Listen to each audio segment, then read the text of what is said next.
guys, welcome to Toribash Takeover. This is DrHax, and if you're new to this channel, Toribash Takeover is a channel where we do a lot of different things. We interview guests, we teach a little bit about the game itself, we teach about the forums, and I try to impart my knowledge from playing 37, close to 38,000 games onto the rest of you guys in a really comprehensive manner that's really hands-on. I really try to not give opinions so much as theories about how to play the game well and how to be a better gamer, period. So if you don't know me, I'm DrHax, and today I'm going to explain about how to use what we know about the real human body to your advantage in order to learn how to play Toribash for real. So, I'm going to do a much more interactive, dynamic demonstration starting now. So step one, we are in the anatomical position in which you start in Toribash. We are going to assume a negative 9.8 gravity, which kind of makes sense.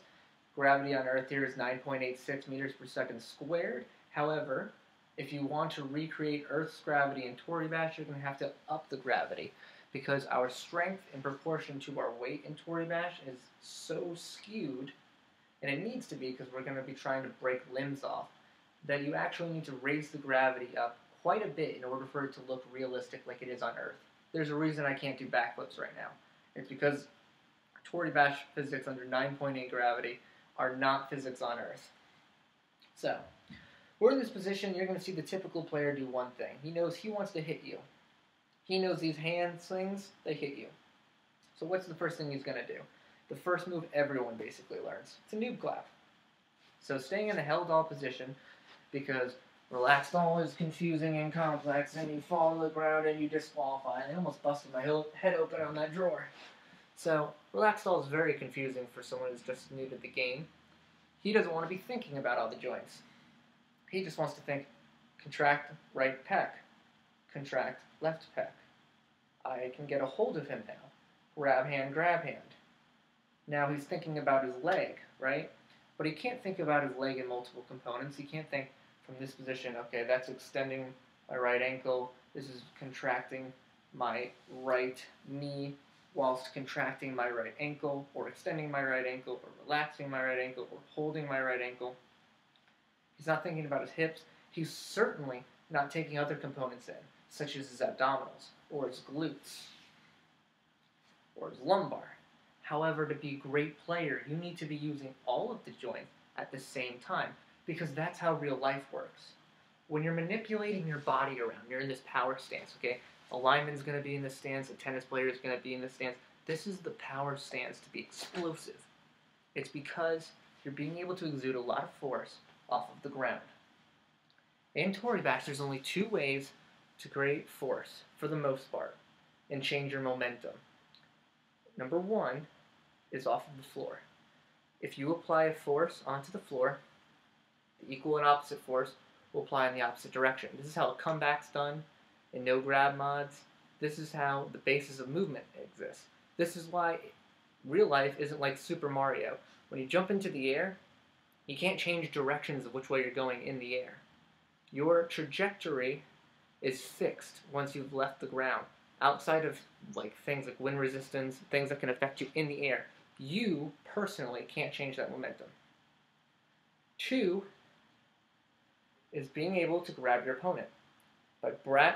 By grabbing an opponent or a weapon or whatever, something, and an accessory to the outside human body, you are able to exert a force on an object, which means you can create the equal and opposite force of movement.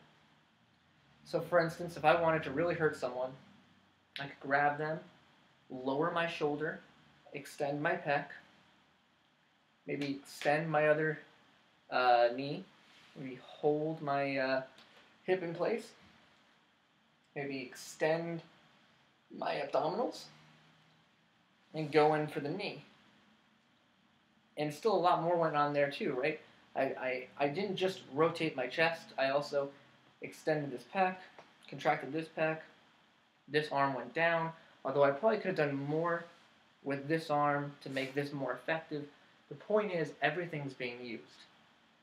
You don't want to play like a new player, do you? No. So you need to incorporate all of the joints. And that's how you need to think about Toribash. Everything that you're doing is happening all at once okay, just like real life. So when you think that you're doing nothing at all, that's an actual big fallacy. What you're really doing is you're exuding an unnecessary force, keeping something somewhere else, which is stopping you from reaching your full potential. Because when you go for a punch with your right hand, you're not thinking about your left hand when you're playing a video game, right? You're thinking, this is where the points are going to come from. I need to manipulate this in such a way.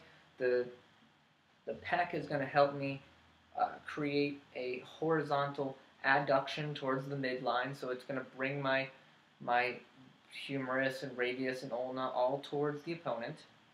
So why would I be thinking about my left ankle or my neck? Well, it's because in actuality, everything you do, whether it's extending the ankle or it's relaxing the knee, is affecting where your body is in space and where is your force being pushed into. Where is your center of gravity? Because remember, force equals mass times acceleration. You can increase the mass of your attacks, meaning you have more power in them by applying more mass to the specific area. And what I mean by that is this. If you step on a scale, you can change how much you weigh, right? If you stay in the same position for too long, you'll come up with one scale reading. But if you take a foot off the scale, you don't weigh any less, but you're exuding less force in that area, in that surface area. You can change how much that weighs based off of how you manipulate your body. If you extend your ankle whilst on that scale, the number's going to go again. If you rotate your chest, that number's going to change again. Ever so slightly, because your body is weighing different amounts in different areas. Why does this all matter in Toribash?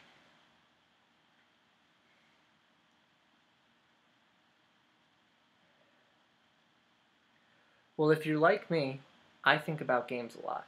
Okay, it's something I'm passionate about, so I think about it a lot. Just like a football player probably thinks about football a lot. A weightlifter thinks about nutrition and diet and lifting weights a lot. So when I think about Toribash, I can still improve my ability without actually playing. I can see through whether or not a move could exist or will exist within the confines of what I'm thinking about without actually playing. I can run the simulation in my head. And I can do that through this mechanics that I'm showing you right now. I can do that by putting myself in this Tori body and saying, okay, I really want to go, I want to make a single player replay, but I don't know how I want to open it. Well, I know I want to do something with the contraction of my knee. Alright, furthermore, I want my leg to go above the guy's head right here and sweep back and take it off. Okay, so right then and there, I already know what action I'm going to do to finally finish the goal. I know that it's going to have to involve raising it with the contracted hip, contracting the knee, bringing the abs up with a contraction of the abs, probably going to be extending the pec back. I know, more than likely, of course, I have to be above uke in order to do this. And I know in order to accomplish the goal, how much range I need in between me and the head so I can maximize my force. I also know, that I need to contract my knee. And I see this, I know that I'm extending my ankle, and then I'm extending my hips, and I'm extending my abs, all in the effort to take this guy's head off. I can do this all, and by doing this, I'm productively learning how to play the game without actually playing it. But more importantly, I'm understanding the physics of the game. Understanding the physics of Toribash is crucial to being the high-level player you want to be. If you understand the physics of Toribash, the anatomy of Toribash, how the simple contraction or extension of the neck is going to affect whether or not you hit a certain speed on a kick, which is going to help whether or not you're going to dismember someone, or how many points you're going to get, etc. If you can accumulate all of this knowledge and recreate it without actually playing, you become far better at achieving any objective rather than just one objective. This is why the best players aren't just a player who plays only one mod. Okay? I've seen video footage of Imskew, a player who was phenomenal at Techion. I've seen him do really, really well in Aikido.